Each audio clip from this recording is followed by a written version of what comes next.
On the top, you can see that there's a canopy. The canopy catches water, it goes into a little slit, and then it's being caught by the little bucket at the bottom. That bucket can carry 120 liters of water. Then, of course, the little device next to it will feed the plant with water. Now, of course, we need to have water connections for multiple trees. So if you look here, right next to me and my dad, you'll see a blue tarp. That is the canopy. And under it is a tank. It's basically a scaled up version of what you just saw. That tank puts water into a big and thick tube, which you can see on the ground. That tube feeds into more smaller tubes, which then feed into these little devices, which feed the water into the plants. Now, unfortunately, the water catchment calibration isn't as easy as some people might think. So here is the problem. So we will end up having the tanks that are dry. And the reasons for that could either be that we aren't collecting enough water or we're using up too much water. So to fix that, we created a website. This basically can estimate the amount of water that you need to catch based on rainfall. So here you can put in your data of daily precipitation. That will show us how much water is falling in the place. Then you need to put in your reservoir size and your canopy width to see how much water can be caught. Then you need to put in the number of trees and the desired water per day, and that'll show us how much water you're using. So with this case of giving 1.8 liters a week, you'll see that for almost 6 months, there was almost no water in the tank, and that was during La Nina. Now, if you want to keep your tank from emptying, you might want to either increase your reservoir size or your canopy width, or decrease the amount of trees or water that you're putting per tree.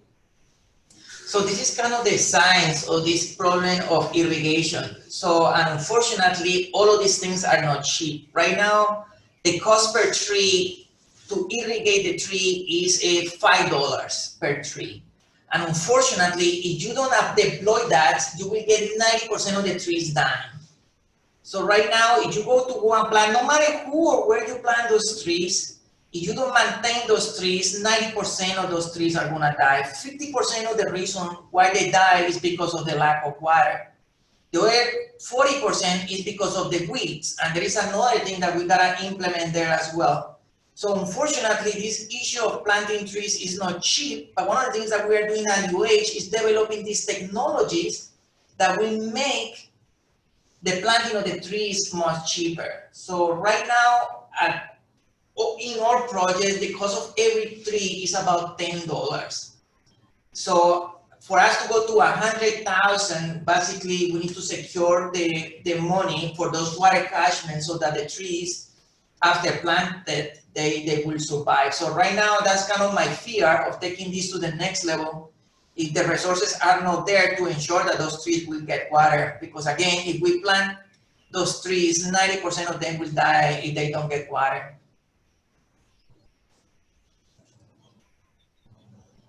So there is a question by April here asking if Hawaii can become carbon neutral by 2045 by just clean energy. There are multiple papers pointing out that that's not going to happen. Multiple papers have shown mathematically that this will just not happen. The speed at which these technologies are being developed is much lower than the rate at which we are increasing our use of resources. Now with COVID, there's a paper that just came out recently, this situation is going to become even worse because the need to enhance the economy is very likely that there is not going to be regulations put in place for the use of fossil fuels if they are going to come at the cost of reducing the economy. So no, personally, I don't think this. So yes, we gotta do this. We gotta invest on clean energies. That's something that needs to be done. But my point is that we, at the same time, we gotta start restoring our ecosystems because keep in mind that we are not living alone on this planet. So, and again, unfortunately, these species don't have much time. As I showed you there on that slide, many species have already gone extinct. So no, unfortunately, we don't have until 2045, nor can we rely only on clean energy as the way to fix this problem. As to add to him, by 2045, that is way too late of a time. We should definitely be focusing on getting these things in much quicker than we already are. It's something that we keep on putting off, but if we keep putting it off, then it's going to be there and we won't have any time to do it. Good. Anybody else? Anybody else?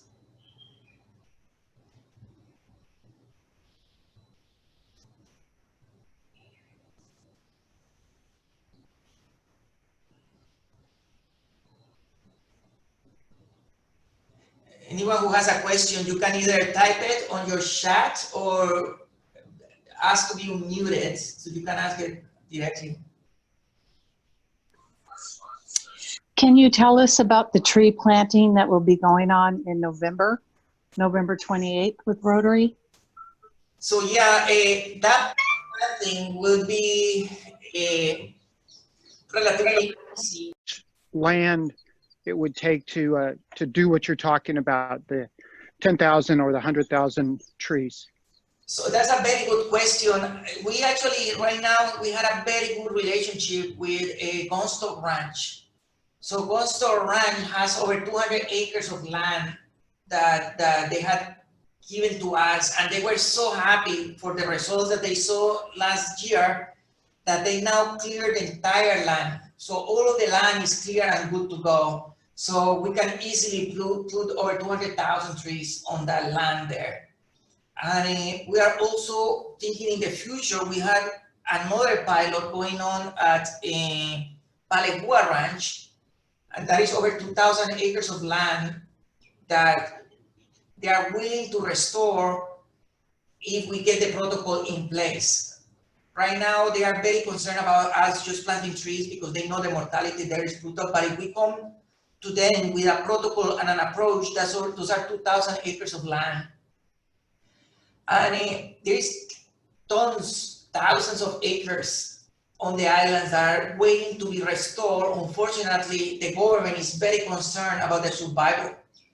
So I don't think we can get to them if we don't have a protocol in place. So these early skill experiments that we are doing, I'm hoping we provide the evidence to them that we can do this. And once that's done, we are in business to plant trees on public lands.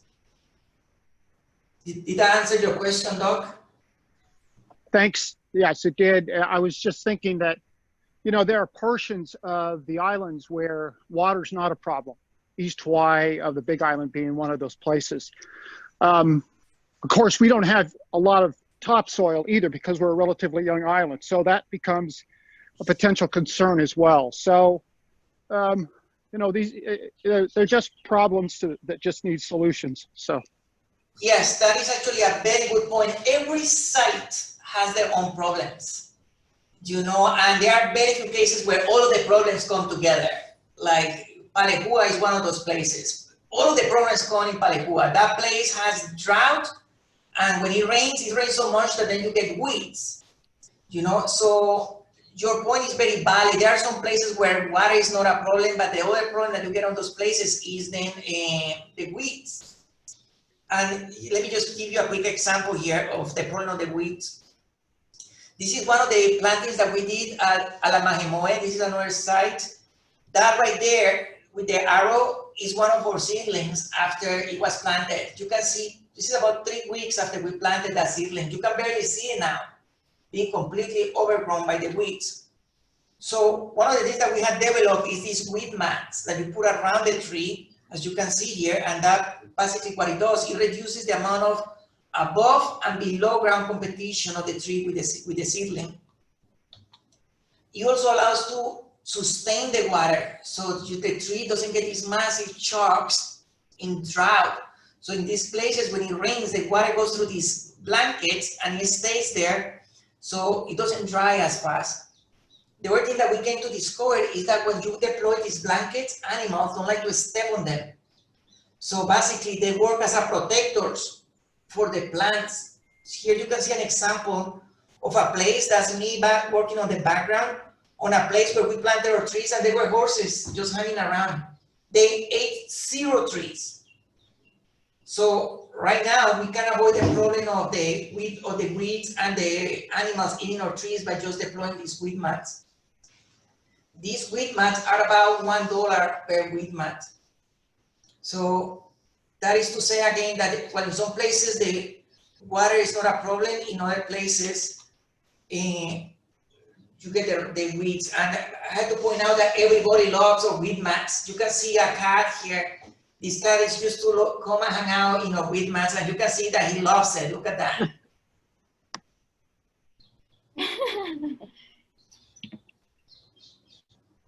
I know that Billy wants to be unmute. Yeah, I have a question. For some reason, I can't unmute myself, and I don't have access to message my questions either. Oh, okay. So I don't know if everyone is in the same position, if something on the settings that... Same problem. I tried unmuting everybody repeatedly and it wasn't showing. I tried doing it individually. I really apologize, everyone. Yeah, it's not that we are not engaged, Camilo. We are just dying to ask questions. So I have a question. Yeah, go on. Dick wants to ask another question after you. So I saw a video today of an irrigation system. My question is just if you are familiar with that system. And it's pretty much like a bucket of recycled paper, kind of the paper that you use for eggs. Yeah. I don't know, how do you call that material? Yes. And they plant the tree in the middle of the bowl. It's like a big bowl with a hole in the middle, and they plant the tree in the middle and they fill it up with water around. So the water starts like draining from inside the paper through the paper, and it says that it's like a 3 months of water supply for the tree, and they are using that system on places where it's very difficult to get water or rain, and the land is very dry. I don't know if you're familiar with that. Oh, yeah, we obviously, as part of the research and development that we do, one of the first things that we do is to see what is the prior art. That's what it's called, prior art. It's what is out there, and rather than us developing it, can we just buy it? And yes, your technology, the technology that you are describing, we are very familiar with that technology. There are a couple of problems with that. I don't know how cheap they are right now, but the first one was, when we were looking at them, they were $25 each packet. And that alone killed it. Now, the other problem that we had was the fact that they can only be used once. So $25 to irrigate one tree, it's just like a big no-go for us. So one of the things that we did early on was this design. It has the same principle. We don't have a name for it yet, but basically it's just like a bucket that is a square, has that top, the rain falls into there, and basically what happens is that there are places that don't rain at all, right? They have something that is called fog in the morning, and another thing that is called the dew temperature. And basically when the dew temperature gets below, the ambient temperature below the dew temperature, the water that is in the air condenses on those surfaces. So here, this device that you see here, we developed so that the water in the morning will condense on the roof of it. The water condenses and then it drips inside the container and then it gets deployed into the tree. The idea of this device, again, is that it will not only give water to the tree, but it will control the weeds at the same time. This was one of the early developments that we did, and I was very close to get it started until I did the cost benefit of it. This device was over $20 per tree. So at $20, again, is like a big no-no. Despite the fact that we can reuse it, it was just too expensive. Ultimately, the system that we're using is the system that Asriel presented to you, which is right now at the canopy tree. This system, this is mass produced in China, and right now the best we can do is $5 per water catchment. And this can be, that thing has been produced in a material that will last 15 years, meaning that we can bring the cost of irrigation per tree to about 30 cents if we reuse this container. So the only problem that we have right now is the upfront cost of buying these irrigation systems. But personally, as I say, I just don't want to plant trees without water because I just know that the mortality is going to be brutal from the start. But yes, we know all of those technologies, and we have many other ones in addition to the one that you point out there. The main problem is the cost, and if they are cheap, whether you can reuse them or not, so that this cost can be elongated over time. Dick, you wanted to ask a question?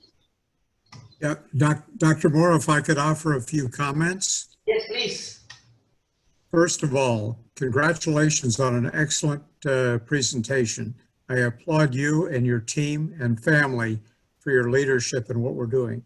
One comment, Yes, what we do is not statewide and not national, it's international. When I looked at your initial slides, consider what a price the tropical areas in the Northern Hemisphere and the Southern Hemisphere have paid for the energy use and the way that we do business in the populous areas in the Northern Hemisphere. So we need to think about this in terms of our neighbors around the world. The second comment is in regard to Hawaii. I think many of us as Rotarians are very committed to supporting this effort. I certainly am. The one comment I would make on your presentation is when you showed the slide about the extinctions, that's a sad piece. Hawaii, with its unique endemics, is the extinction capital of the world, I'm afraid, for birds, for land snails, and so forth. I would comment that the species you showed, and sadly, I have seen 2 of those birds before they became extinct, are all extinct at the hands of man. Not in this case yet through climate change, through our introduced agents, mammals, mosquitoes, avian malaria. But all of the ills that are to come in the ocean, across the reefs, and on the land from climate change are staring us in the face now. So we do need to take action. And I think we as Rotarians are willing to help with that in any way we can. Yes. And, you know, I've been puzzling over how to do an irrigation system on a larger scale that might work up on the slopes of Mauna Kea to ensure the continued supply of water for the Mamani and Nio so that the Palila and other species thrive. But I think we might have a proof of concept in a smaller level as we as clubs and Rotarians adopt what we can do to ensure a reliable catchment water supply for the trees we plant. Mahalo. Those are great comments, Dick. Yes, so let me comment on your 2 comments there. This thing of the problem being global and us working locally is a legit problem that I foresee. And I am myself a Colombian, and let me tell you that I want to go and help my country. There is a reality to it, though. The reality is that my country will probably never spend money for these kind of things there because we have such a different set of priorities because our needs there are to survive, you know? So one of the things that I want to do here in Hawaii is what you call a proof of concept. And that's exactly what I think we should make this happen in Hawaii so that we can scrutinize and fine-tune the proof of concept, and then we can take to the world.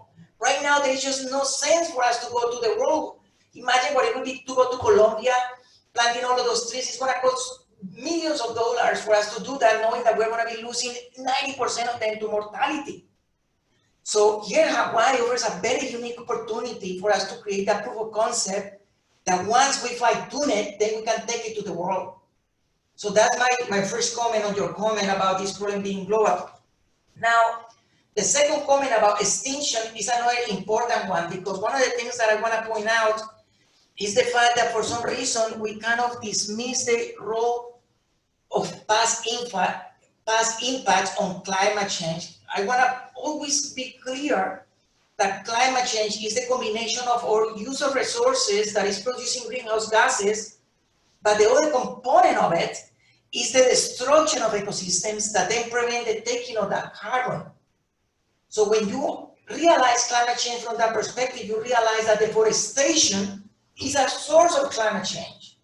So that extinction that we saw there, the habitat, the birds that were lost, were the consequence again of also deforestation that again is one of the 2 components of climate change. And I want to do that thing so that we don't blame it on past generations, and then we can start saying that it's future generations or our generation. No, this is a problem that has been around for a very long time, and climate scientists, we love it because it integrates all of these problems at once, including deforestation and the emission of greenhouse gases. Gracias. Yeah, you're welcome. Thank you. Anyone else has any other questions?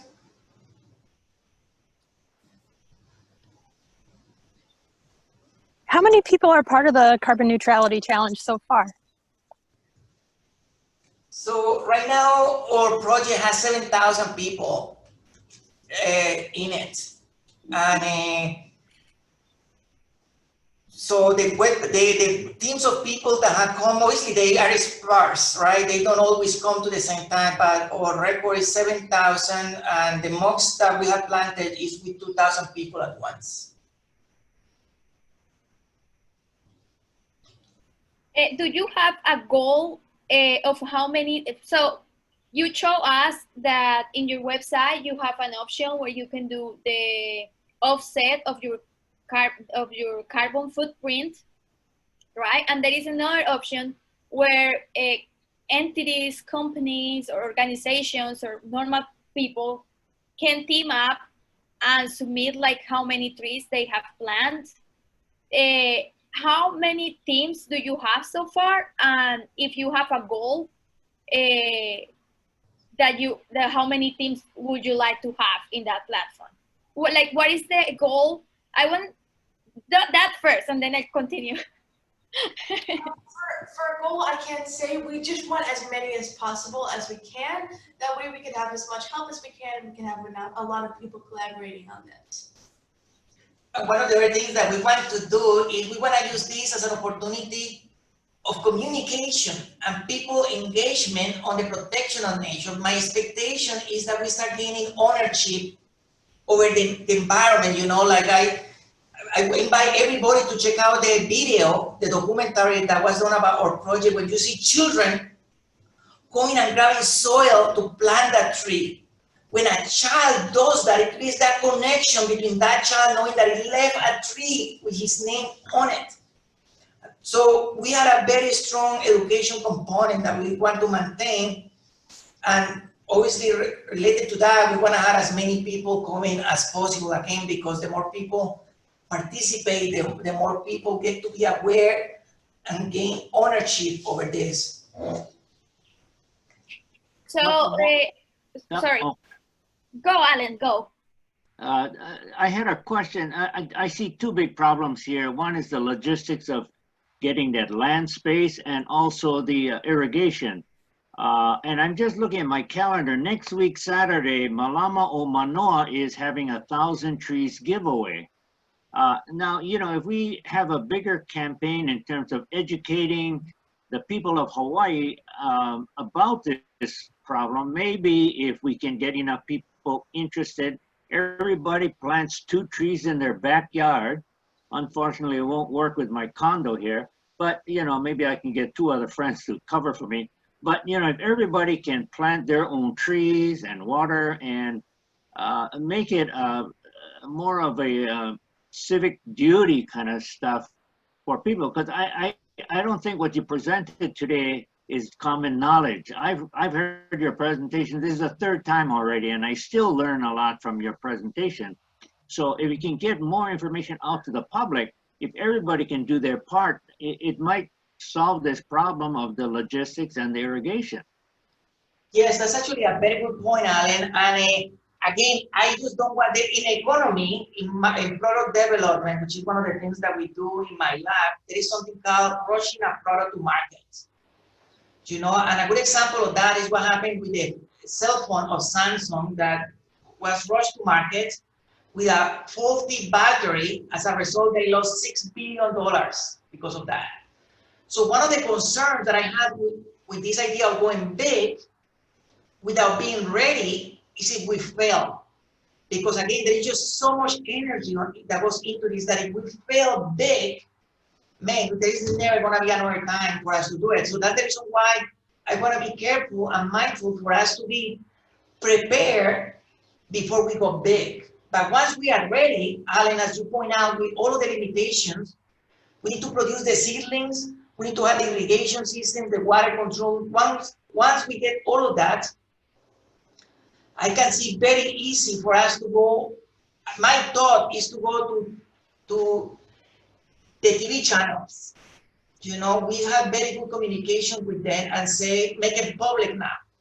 But at that moment, we will have a product to sell. Right now, we have no product to sell. I'm telling you, if we go and plant 1,000 trees right now, in a month, 900 of those trees will be dead. Because we are not ready for it. So one of the things, again, that I want to do is for us to do every one step at a time. And for that, we need to, again, invest on the research and development so that we minimize this problem of watering, which is the most concerning part. I'd also like to touch on what you said about it planting trees becoming a civic duty, like planting 2 trees in your backyard. We actually had addressed this problem a while back ago, not here, but a while back ago, maybe a couple months ago, about maybe people taking the trees home to grow them up. That way we wouldn't have to worry about places to put them while they were growing up. Then also we were saying during this time of COVID when social contact was more difficult, we were saying that people planting in their backyards would also be a possibility to encourage more planting and to keep this thing going. So yeah, that idea has crossed our mind there again, and not the downside, but one of the problems that we encountered with that was the mass production of those seedlings. That's another problem that we are trying to develop as well. How do we produce 1 million seedlings? Right now, you are thinking that they are going to be giving away 1,000 trees this weekend. You took one find out how much work went into that. So one of the things that we have been working, another side of the research that we have been working on, is reducing the cost of those seedlings. Right now, our cost is about $1 per seedling. We want to bring it down to 10 cents per seedling. So once that is ready, we can easily go and give away 1 million trees, not 1,000. I think that would be super nice to advertise giving away 1 million trees, you know, but we need to make sure that those trees are produced on the cheap so that we can do it again next year. So I want to share something. So I've been talking a lot with Camilo. I think that he's kind of getting tired of me.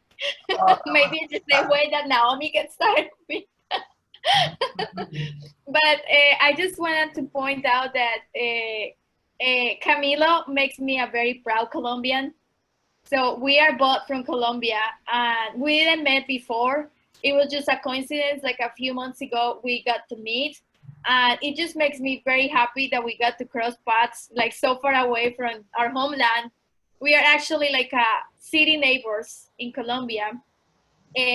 So I've been talking a lot with Camilo, and I think that I want to point it out that the whole point of this project that Camilo is doing is to, how he told me, is to make trees and tree planting a civic norm, that people just incorporate that part in their daily life, that they see like a tree planting is like a civic duty, not like a volunteering activity, not like a some event that I go once in a while. That's something that just becomes in our environment and in our community so natural that we can just do it like, I don't know, like once a month, once every 2 weeks.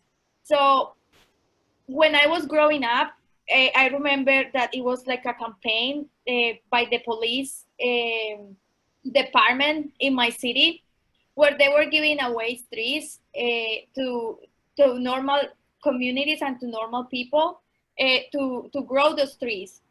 So I remember that my dad adopted 6 trees in front of his business. Like it was like a road division, and they were planted there. My dad planted trees with our help, and he watered the trees for 6 months. Like every day, he will take the hose out of his business and he will water these 6 trees for 6 months straight, just to make sure that they will survive.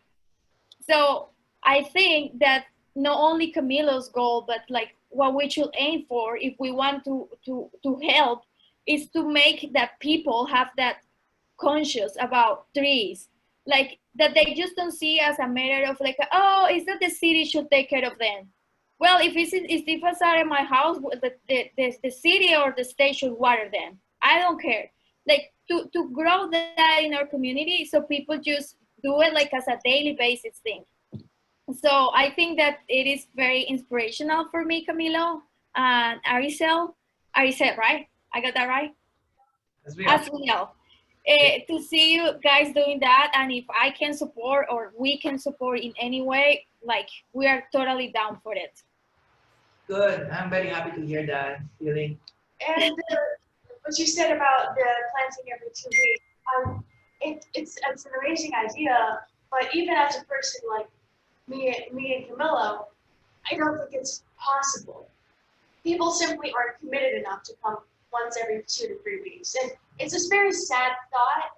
But it's and the reality of it, while we're doing it, it can be something achievable, at least up front. If we're somehow able to make these people's minds into something that makes this entertaining and fun, which it can be, and it does, then it can become a reality, and hopefully that will be. Well, that one of the things that Asriel and I talk all the time is, yes, indeed, the reality of making this something that you can do every month. Actually, we have come down to making people do it once a year, because the reality is that you can get a bunch of people once a year, but if you ask them to come every week like your dad, I'm telling you, not many people is going to do it. So that again brings me down to this issue of us having the technology to ensure that even if they do it once a year, the tree will survive. And that's the reason why we need to have all of these gadgets deployed by the tree when we plant it, so that even when they come that one time and they planted one tree, that tree has a 90% chance to survive. There's this example that happened recently, actually. On our planting for 10,000 trees, we had, as we said, about 2,000 people come to our planting. Next week, we needed a bit of help to finish up and take care of the plants. 6 people came, including us. Yeah. So that's the reality. It's pretty exciting once, second time, it's pretty hardcore. But once a year, I believe we can do it. There is enough time in a year for people to forget how hard it is, that they could be excited for the following year. Petey, there's a question about on the November 28th on where we're going to plant and the price, the cost of that. So if we can see on Oahu, we're going to be, it's a private chat, Petey. So sorry. Oh. Yeah, the chat is off. I was trying to put the connection to the documentary, the link in, but I think we're all disabled from the chat. Oh, no. Okay. I see some chats in there, but on the 28th of November, the project on Oahu is to plant about 5,000 or 6,000 trees at Gunstock Ranch. So Pili has gotten this already set up with the Hawaiian Legacy Hardwoods. Hawaiian Legacy Hardwoods is going to take care of all of the cost on this. So they are going to dig the holes, set up the irrigation system, pay for the seedlings. We just need to show up and put that tree in the ground. And, you know, if we need to have social distancing, physical distancing, we still can do it because it's an open air and we will be spread out. So Pili is looking for 200 people per 2 hours and in 3 shifts. Okay, so we don't need to worry about the cost of the trees. Okay, we just need to show up. So the key is going to get a lot of volunteers to come out that day. I'd like to say for Alan's idea of everybody planting 2 trees, I think that is a really good idea. And if everybody planted in their yard, they're going to water it and fertilize it, right? So the survival rate will be not 10%, it's going to be 90% for trees planted in somebody's house. So Pili and Kevin, that is something that you might want to consider is going to all of the clubs and make that plea for everybody to plant 2 trees in their yard and to plant, to let their friends and neighbors know to do the same thing. And so it's an organic way we can get the word out and get those trees planted. Yeah. Sounds good. Thanks, Naomi. Okay, and that picture over there, that's Beth. She put my picture on her Zoom, not me. Everyone was very confused about it. So I was just, I did a chat. I said, did you put my picture on your Zoom? So if do you guys have any other questions to Camilo? So it is 7:10. If no one has the last questions, we will close out the meeting. So let me know. Can I talk to you before we after everybody leaves? Who say that? Camilo. Okay. Oh, sorry, I couldn't hear you. Can we talk after we finish after everybody leaves? Yes. I can't. I can't. Peely, stay on. He's saying stay on. He wants to talk to you. Okay.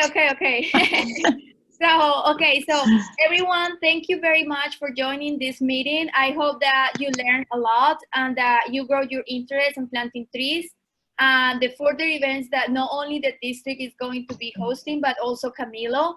If you can go to Camilo's website and scroll through that information, it's more than I could ever explain about trees.